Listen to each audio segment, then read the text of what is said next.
So should I sort of half look at that? Okay, we're back, we're live, we're here. It's 2 o'clock on a given Tuesday, and I'm here with Jim Muller. Jim Muller is professor of political science at the University of Alaska in Anchorage, and we are delighted to have him. This is not the first time that Jim and I have met. We had a show with him in 2011 in our earlier studio. Well, it's wonderful to be here, and of course it's always a treat for Alaskans to come to Hawaii in the winter. Especially now. Yes. You know, actually, I saw something about the Alaska Airlines, was it Alaska, some kind of Alaska travel thing. They were advertising it, and you could, go to and fro Alaska for $149, to take a look at it, how it was in the winter. What a trip. People should do that.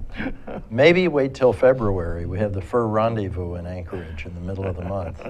And the skiing is terrific. Not water skiing. Yes, of course. Well, I remember a fellow that I knew was a kayak guy. He loved kayaking, and he would go off the coast, the southern coast of Alaska, and go kayaking. And I said to him, he brought pictures back, and I said to him, what happens, if you actually, dip the kayak and you turn over?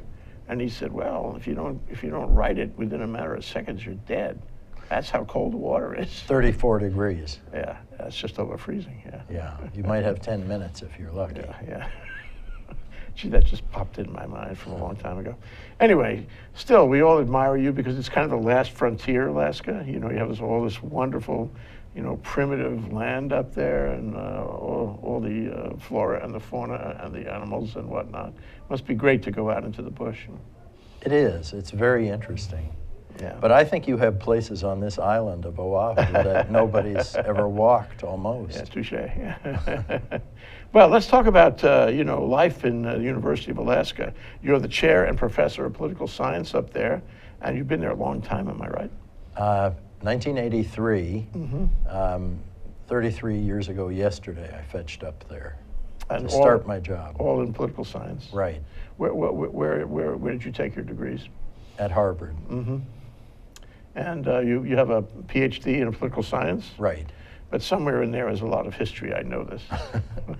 Well, at a certain point, and I think it was when Churchill had his 100th birthday, I was in grad school then, I got very interested in Churchill.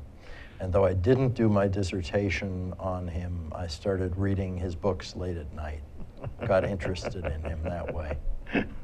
That's great. But then it wasn't until our wedding trip, when my wife and I were living in London for more than a year, that I got really intrigued, and I've been working on Churchill mostly since then. Why Churchill? I mean, I get the idea that Churchill is really central in your, at least your hobby time. Well, more than hobby time now. Yeah. Churchill's books are really impressive, and for those of us who are a little too young to remember him in person, I think my first real memory of Churchill is his funeral, which was when I was 11.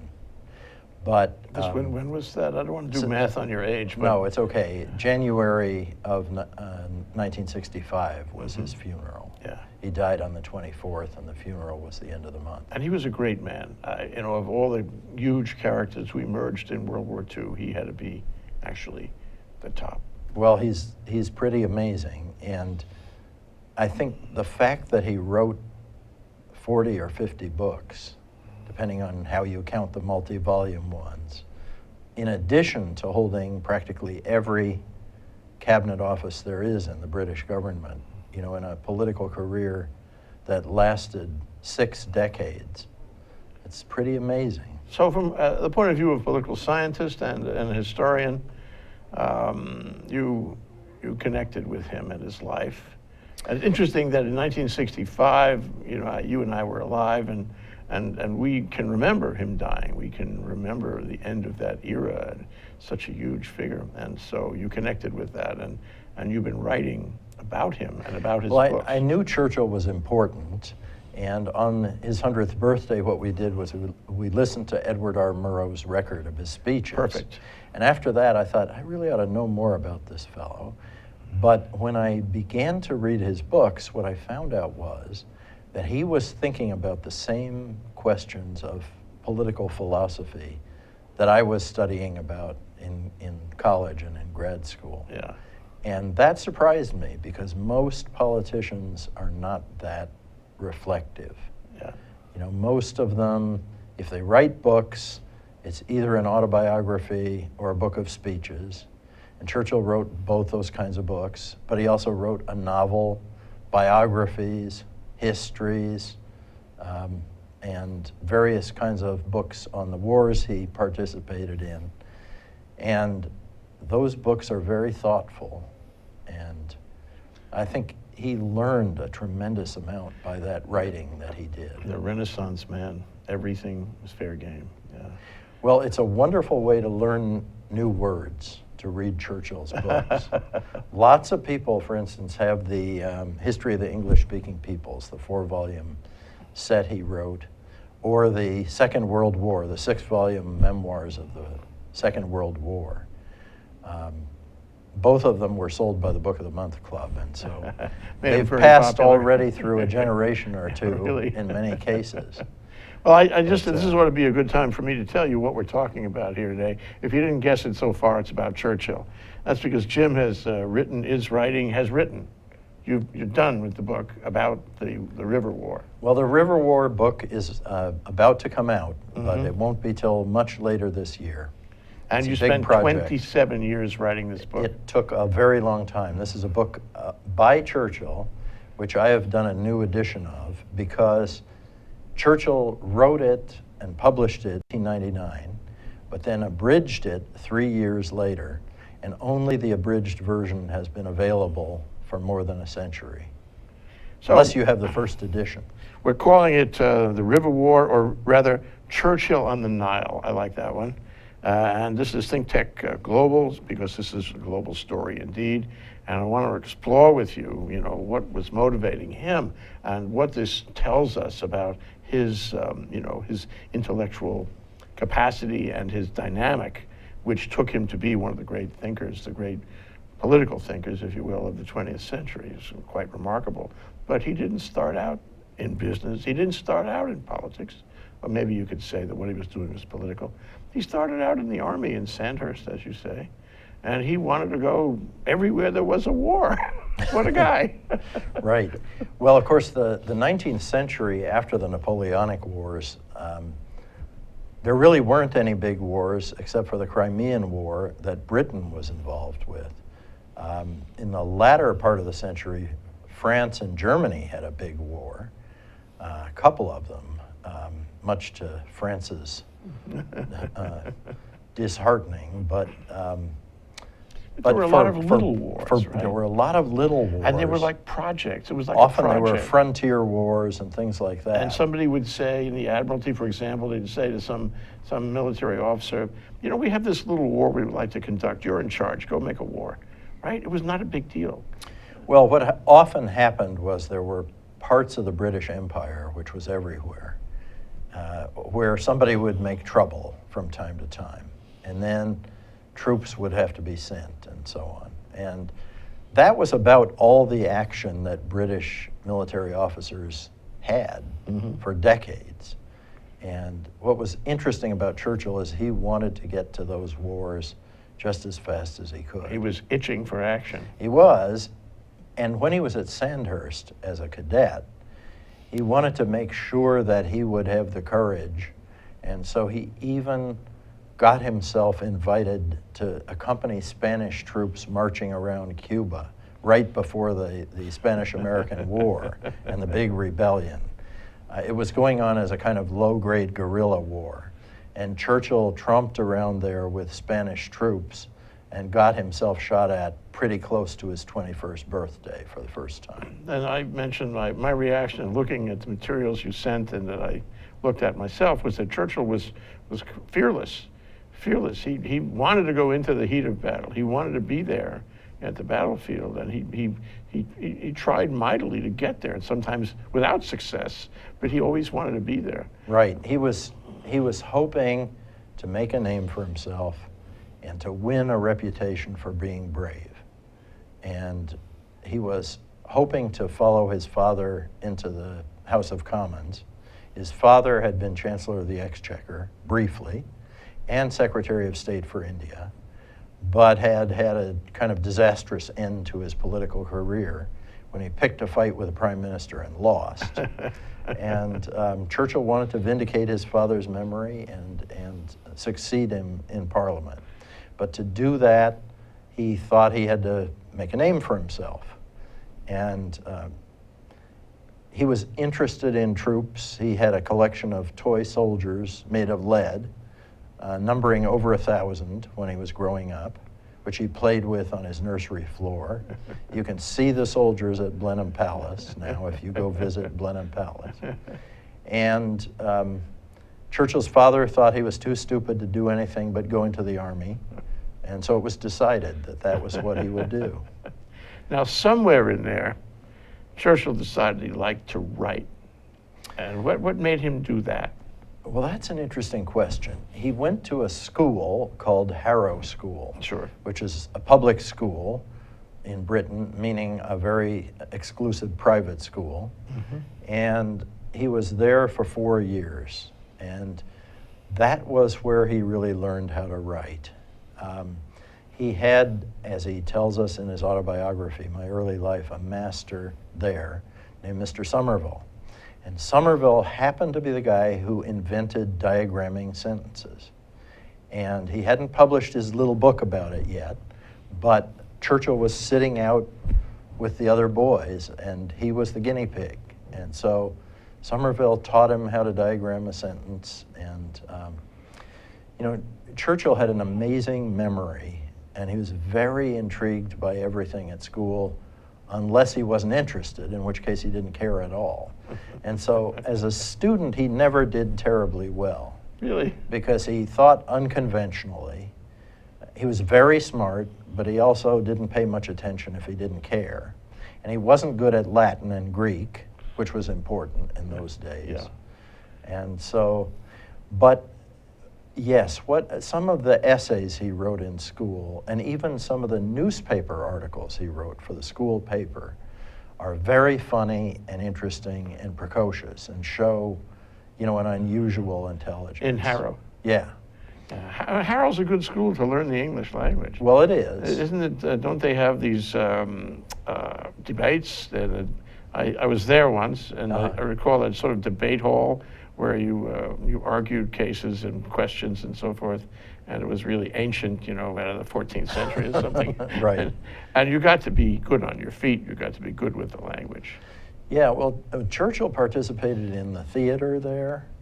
He especially liked the school songs, and he was in the Army class. There was a class of boys who were going into the Army. The ROTC, if you will. Yeah, pretty much that sort of thing. And so he learned marksmanship, also archery. Arrows had been very important in the past in England too. That's how they beat the French for so many centuries.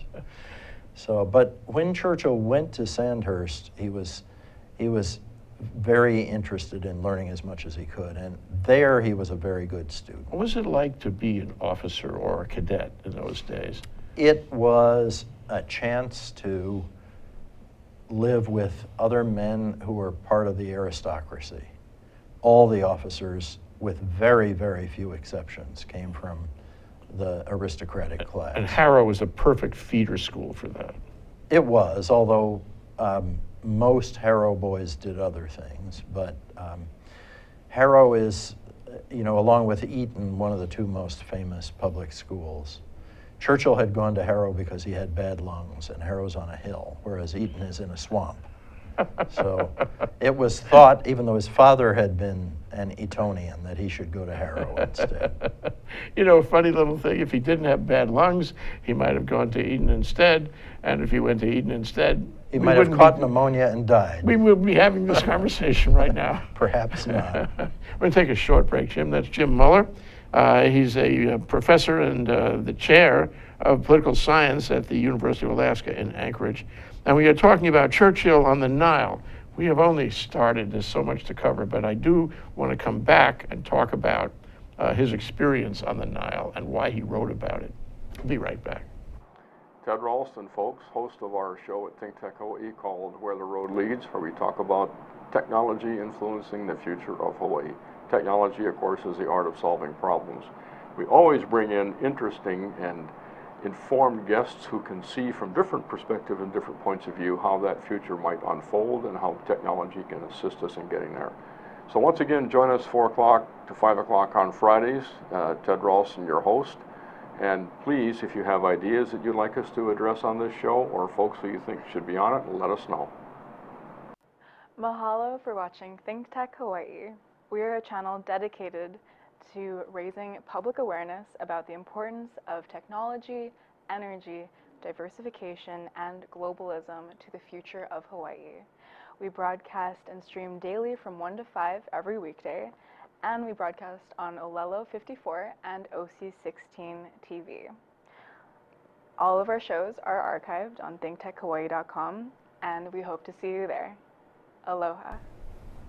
Okay, we're talking to Jim Muller. He's professor and chair of political science at the University of Alaska in Anchorage, and we're talking about Churchill and the Nile. He's been writing a book about Churchill's book called The River War, which is the,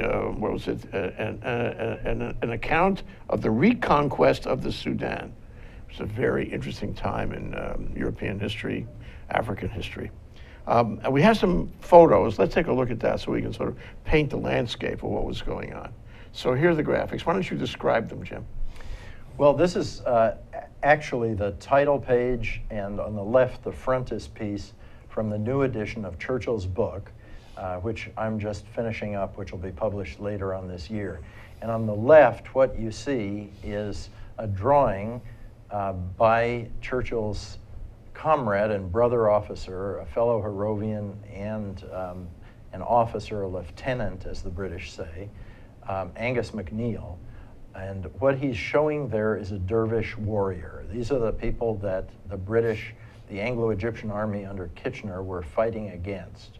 And you see there the spear and the shorter sword and the famous garb called a jibba, which is a kind of a patched cloak that these Muslim warriors wore as a sign of poverty. Were they particularly aggressive? Well, they had killed General Gordon in Khartoum in 1885 when the Mahdi, who was their leader, took over Khartoum. And they had imposed an Islamist regime on the Sudan. And after 13 years, the British resolved to reconquer the country. So somebody said to somebody, here's a project for you. Go down and reconquer the Sudan. Well, the somebody was Herbert Kitchener, who later became Secretary of State for War in Britain during the Great War, 14 to 16, when he died. Lord Kitchener. Lord yeah. Kitchener, Yeah. of Khartoum, Of Khartoum. because of his victory in this war in 1898. Now, just a moment about dervishes. My wife and I were in Turkey Yes. a couple, 3 years ago, and we saw some. And you can see them, and they actually perform for you now. They were whirling. Whirling, Yes. whirling. I mean, they come into your nightclub or wherever you are, and they whirl for you, and hence the whirling dervish Right. moniker. And I guess that's part of their whole cultural or religious background. Well, it's more than background. It's part of the Muslim religion. It's a part of Islam called Sufism. The Sufis are Muslims who believe that you can whirl your soul out of its earthly envelope, out of your body, and make it closer to God by twirling. And so there's a religious purpose, and these dervishes did more than twirl, they fought. Yeah. But you can still see dervishes twirling in Khartoum as well. Interesting. All over that part of the world. Let's go back to the pictures, get our background. Okay, what do you got? A camel. Yeah, this is a dervish scout on a camel. We talk about cavalry often, but of course this was the Sahara Desert. So in addition to horses, there was camelry. And I think the one that flipped by very quickly before that was one of the dervish flags. This is from the Sudan archive in Durham at the university there, where they have some of the dervish battle flags that were captured by the victorious Anglo-Egyptian army at the battle. Churchill was very much struck by these when he was there. And we have a shield. That's one of the shapes of shields the dervishes used with some spears. This is one of the ones that was captured at the battle.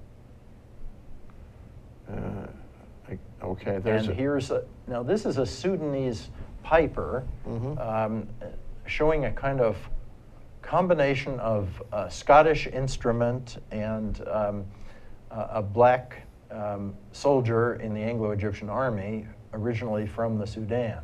There were Sudanese people on both sides of the war. This is somebody who's fighting on the side Churchill was fighting. And this is an illustration from the Churchill book. Yes, but all the illustrations were dropped after the first edition. No And room. I found them again in the family of the illustrator. Interesting. And they'll be included in the new edition that's coming out.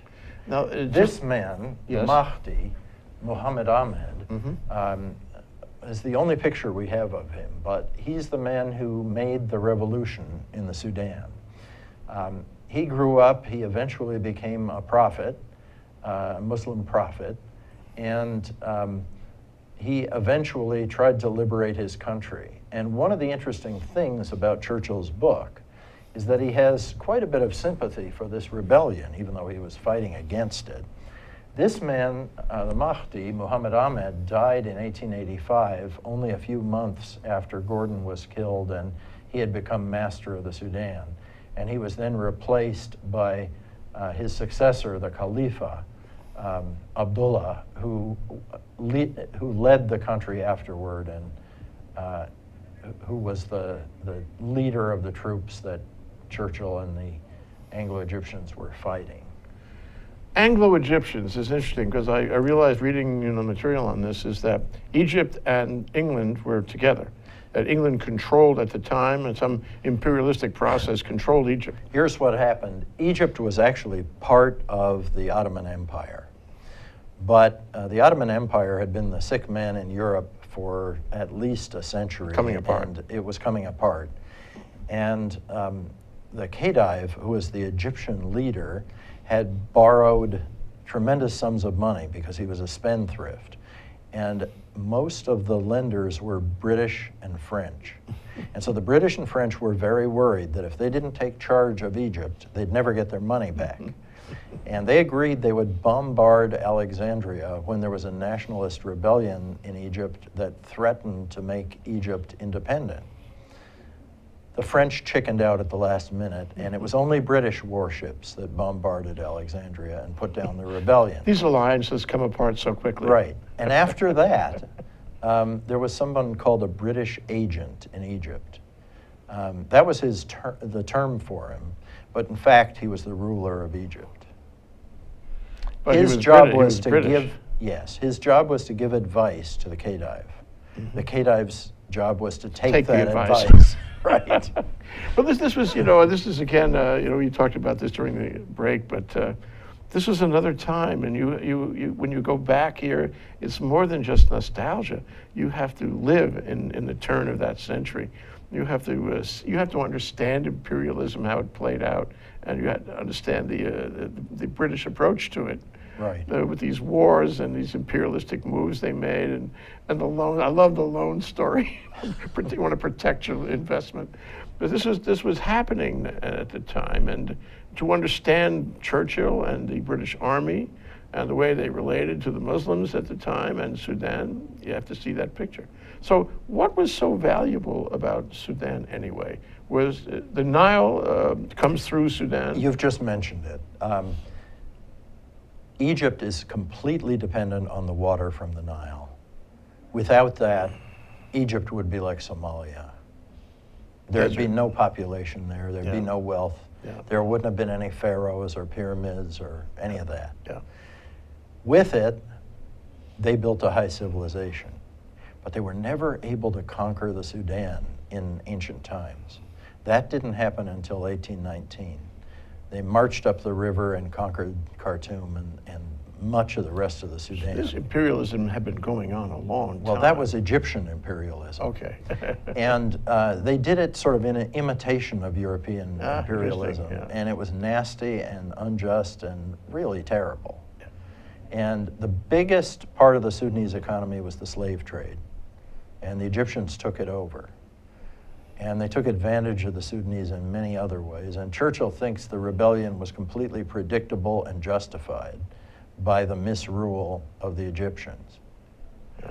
But the British got involved because the British government sent General Gordon up the Nile to try to rescue the Europeans who were trapped in Khartoum. Roughly what year was that? He arrived in 1884, and he was killed in 1885. And that was partly because instead of just trying to get the Europeans out, he dug in and tried to protect the Sudanese who were on the side of the Europeans, because of course their lives would have been at risk. And that's another point of nostalgia, you know. Back in the 17th century, when you sent a ship off somewhere, you gave the ship commander a commission, take the ship, go somewhere, do what you like, come back. And the metric of it was, did he bring some, you know, wealth or resources back with him? Did he succeed at something economic? But from the time the ship left till the time the ship came back, there was no way to talk to him. So he was totally in charge of the ship and the expedition. And No, that and still existed. in Gordon's time, that was true even in a more kind of amazing way, in that the Mahdi surrounded Gordon and he captured all the territory around Khartoum. And at a certain point, Gordon was no longer able to communicate with anyone. He only wrote in his diary. And Oh, that's interesting. This was before there was a telegraph, Yeah, you know, going all the way to Khartoum or anything like that. Yeah. And so the death of Gordon at the hands of the Mahdi's troops, probably without the Mahdi's orders, he probably would have preferred to take Gordon a prisoner, because he was a pretty humane man, made this a kind of a horrible story for Englishmen. And they had to get back. Queen Victoria was just really upset with Gladstone's government for not having rescued Gordon. They sent 2 relief expeditions, and they both arrived a few days too late. Oh. And so These were exciting times. Now, Churchill wasn't there, No, but he wrote about it. he wasn't there then. But you see, later, when it was decided the moment was right to reconquer the Sudan, and the Egyptian army, which had been whipped by the Mahdi's forces because it was so corrupt and poorly led, had been reconstituted and was put under the command of Herbert Kitchener. Later, they had a 3-year campaign beginning in 1896. And the climax of that campaign was the Battle of Omdurman across the river from Khartoum, where the Mahdi had made a new capital on the other side of the Nile. The Khartoum means the elephant's trunk in Arabic, and it's the place where the Blue Nile and the White Nile come together. So it's the most important place in the Sudan, and the natural capital. And the Blue Nile, as I recall, I don't know where I'm getting this from, the Blue Nile was more important than the White Nile. Yeah. Well, in some ways it is, because 4/5 of the water that comes down the Nile after they converge comes from the Blue Nile. And the Blue Nile is what brings the silt from the mountains of Ethiopia that makes the cotton crop in the Nile Delta in Egypt so profitable. Yeah. The White Nile. The White Nile is the Katie Hepburn sort of African Queen type river. Humphrey Bogart, what a wonderful movie that was. Yes, which, you know, loses much of its water to evaporation before it ever gets to Khartoum. And it's a lazy, slow-moving river compared to the blue. It's part of world history we have to spend more time on. I can see why you've been making it a life work and you're so interested in it. Well, it's been fun. But Churchill wanted to get there, and he managed to get to the climax just in time for the Battle of Omdurman. Okay, and we're going to talk about the climax right after this break. We'll give you a good cliffhanger here. And it's Jim Muller, professor and chair of political science at the University of Alaska in Anchorage, here on Think Tech Global, talking about Churchill on the Nile. We'll be right back. Aloha! Hello, my name is Patrick Bratton. I'm host at Global Connections here at ThinkTech Hawaii. We broadcast live every Thursday at 1 p.m. We bring Hawaii to the world and the world to Hawaii, talking about international events and various things of interest to the audience. Please join me. I look forward to talking with you and having you get to meet some of my guests. Aloha. Hi, I'm your host on ThinkTech Asia, Bill Sharp. I look forward to you joining us each Monday between 4 and 5 o'clock when we film right here in our studio in downtown Honolulu. The show, ThinkTech Asia, focuses on contemporary events in Asia. And by Asia, we mean anything from Hawaii, south to Australia and New Zealand, west to Pakistan, and as far north as the Russian Far East. Clearly, this is one of the most economically dynamic centers of the world, and we bring you up to date on what's going on in a whole host of countries in this very vital region. We look forward to seeing you. Aloha. Okay, we're back. We're live. We're here with Jim Muller, professor and chair of political science at the University of Alaska at Anchorage. And I think I got an agreement that when Churchill got down there to the Nile as a member of the army, he went down there to do war. It was like the moment of truth after all these preliminary events had taken place with Gordon and Kitchener and organizing, the retaking of the Sudan. Right, the campaign had begun more than 2 years earlier, but it was not easy getting up the Nile. Kitchener had to build a railway across the Sahara Desert. People thought that was impossible. They had to get gunboats up the Nile, which involved taking them apart and portaging them around the cataracts and everything. But they had finally done it. They had beaten the Dervishes at the Battle of the Atbara in June, and still Churchill had not managed, even though his mother had left no cutlet uncooked, to get to the Nile. He tried hard. He tried hard. And Kitchener said no. Kitchener said no, and he had no luck until finally they realized there was a little British contingent that was being sent separately from the regular Anglo-Egyptian army. And Kitchener didn't have a say in who was in that. And so Churchill got named to that, provided he went to Egypt at his own expense, which he did. And he got there just in time for the final advance on Khartoum. Perfect, especially because he's kind of a journalist by now. Well, what's he loves to happened write is it up. he has already in Cuba and in India written dispatches on what he observed while he was in the military.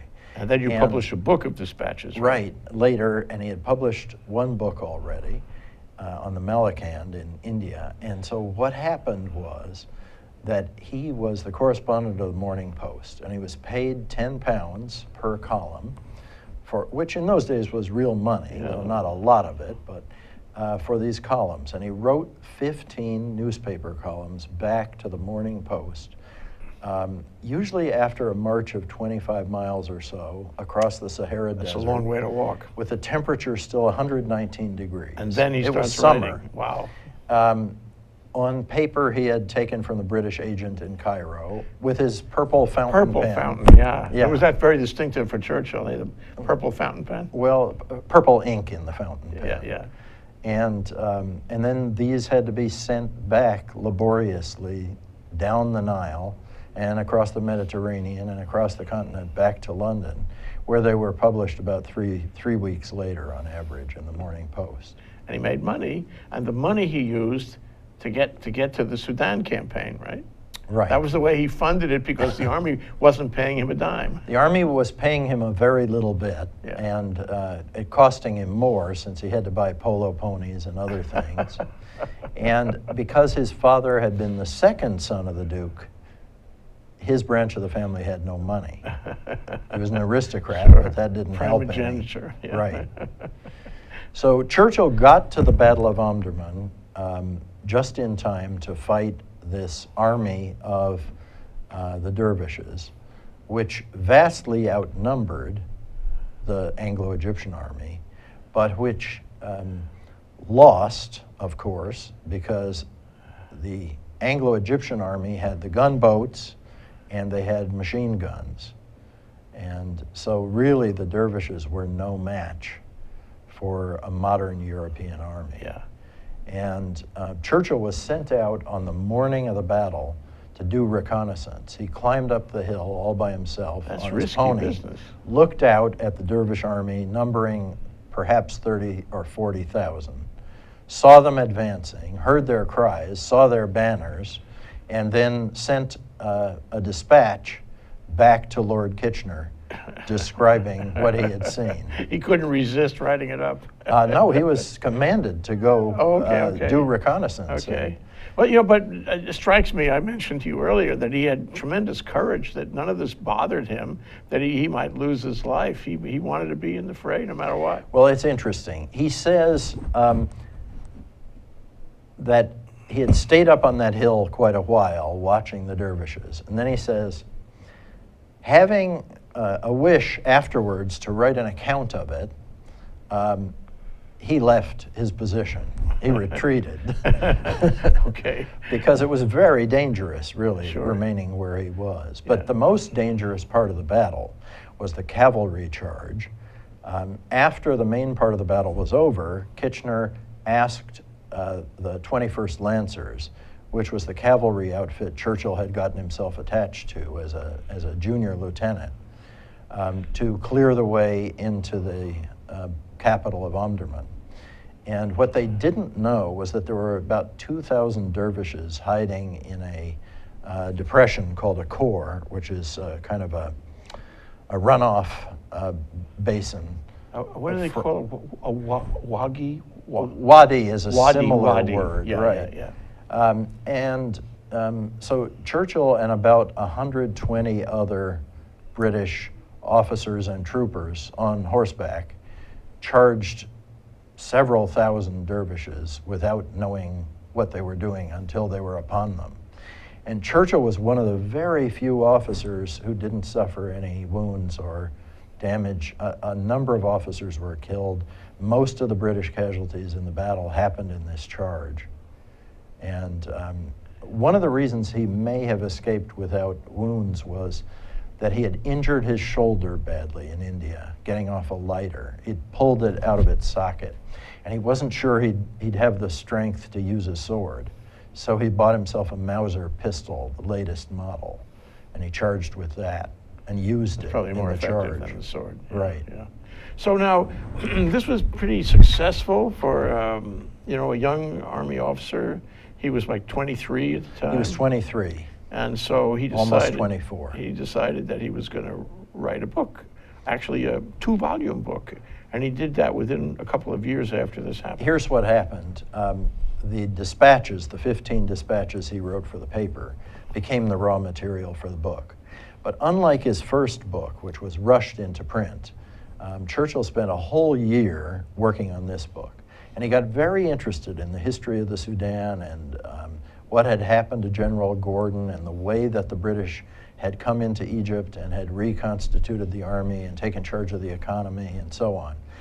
And so in the final book, there were 26 chapters, and the first 5 were all about that preliminary history before the war ever began. And yes, it ended up being a 2-volume book, almost 1,000 pages altogether. And it was published then about a year after the battle. Would you say that in it was the 1899. dispositive statement of what happened there? You know, it's pretty much understood even now by historians to be the definitive account of the war. But the ironic thing is that the book was abridged 3 years later, after Churchill had been elected to Parliament. And the abridged version leaves out a lot of the more interesting parts of the book. Why did he abridge it? Well, it's interesting. We don't have any explanation from him about that, except what he says in the preface, which is that some people may think that the parts he had to take out were not the most important part of the book. Now, what did he take out? He took out most of the personal stories about himself, which are now very interesting, of course. But in those days, it was just a 20-some junior officer, so people didn't care that much about them. And he took out some intriguing criticisms of his commanding officer, which were part of the reason Kitchener didn't want him to come along on the expedition in the first place. And he took out some memorable remarks he made about Islam and about the dervishes, including some rather sympathetic remarks about Muhammad Ahmad, the leader of the rebellion, and some rather critical remarks about the British Army and its distribution of medals and many other controversial things. So I'm getting the story. Now you made the comparison. You did the red line between the original 2-volume work and the shorter work. Well, here's later. what happened. I was writing a book on Churchill's writings, and I was sitting in London in the British Library, and I discovered that in this collected works of Churchill I had back in my room, the volume for the River War was the shorter version. I didn't know that, but I found the longer version, the first edition, in the British Library. It was a rare book. There were only 3,000 printed. Yeah. And so I began comparing that to the book I had just written a chapter about, and I found there were all these interesting things that were not in the subsequent editions of the book. Yeah. So that's why I thought this really should be brought back into print. And people agreed, and they've been looking forward to this, and I'm only sorry they've had to wait so many years for it. But So the book now that you're about to release is a study of the 2 books becoming the 1 book, and it's sort of a reflection on everything that happened around the book. yeah, what it is, it's just an edition of Churchill's book, which brings back all 26 chapters that were in the first edition. Oh, I see. And also adds the little bit he wrote that happened after the first edition in the shorter version. But it also identifies, I've written thousands of new footnotes identifying all the characters he refers to, references in books, places, events, and so forth. And there's a new introduction. Churchill's daughter, Mary Soames, wrote the foreword for the new edition, which is lovely. That's great. And because we found all the illustrations from the first edition in the family of the Put illustrator, them back in. those will be included too. Yeah, yeah. So, it's really an interesting comparison, but here we have a book that talks about a historical account of the reconquest of the Sudan. And now you're doing an historical recapture of the original book. Well, here's what's funny about it. For instance, in 2001, when we had the terrorist attack on the Twin Towers, a quotation from Churchill flew around the internet, and it's flown around ever since. And it comes from this book, and it's about Islam. And people can't find it in the River War because all they have is the abridged version. It comes, in fact, from chapter 22 of the book, which was completely left out of the shorter version. And it happened when Churchill was getting back from the campaign. He was taking the desert railway that Kitchener had built. The train stopped at station number 6 in the middle of the Sahara Desert, and the person who was driving it couldn't get the train going again. And when the British officers asked, how long are we going to sit in this godforsaken place? They were told, Allah knows. And so some of them were kind of frustrated by this kind of fatalistic view of Islam. And Churchill wrote this passage about Islam, which has circulated around the internet. And that's in Wikipedia. That's the one I found. I suspect it's It the is very not one you complementary found to in Islam. Wikipedia. Well, it's interesting because Churchill says Islam has many virtues, and the people who are Muslims are courageous and they know how to die. But he says that as long as Islam requires every woman to be owned by some man, That's the paragraph. it gets in the way of the progress of the human race. Yeah. Well, it's very interesting that with the picture I'm getting, this is the last point of discussion, is that he made the abridgment because he saw the need to take out the impolitical statements there. It's very possible Because that he saw a career in politics. Yes. It was not a good idea to have all these statements that were impolitical. well, the British Empire had hundreds of millions of Muslim subjects, and so he may have had second thoughts about that. But also, Kitchener was an increasingly important and much praised figure. And of course, Churchill had to work with him as a cabinet secretary with him in World War I. And so, yes, he may have thought perhaps some of those things should be consigned to, youthful indiscretions. And all that makes it so interesting to, to have the benefit of not only the first book and the second book, but the comparison of the two to see the trajectory that was going to follow in his life and his political. There are many wonderful things in the first edition, yeah. and I think everyone who's read only the second one or hasn't read it at all will find it a very, very intriguing book. So tell me again, when is it going to come out? How can I get to look at it? Winston S. Churchill, The River War, that's what you look for, and I'm usually there as the editor. Cecil Rhodes's brother, Frank, was the original editor, so I'm his successor.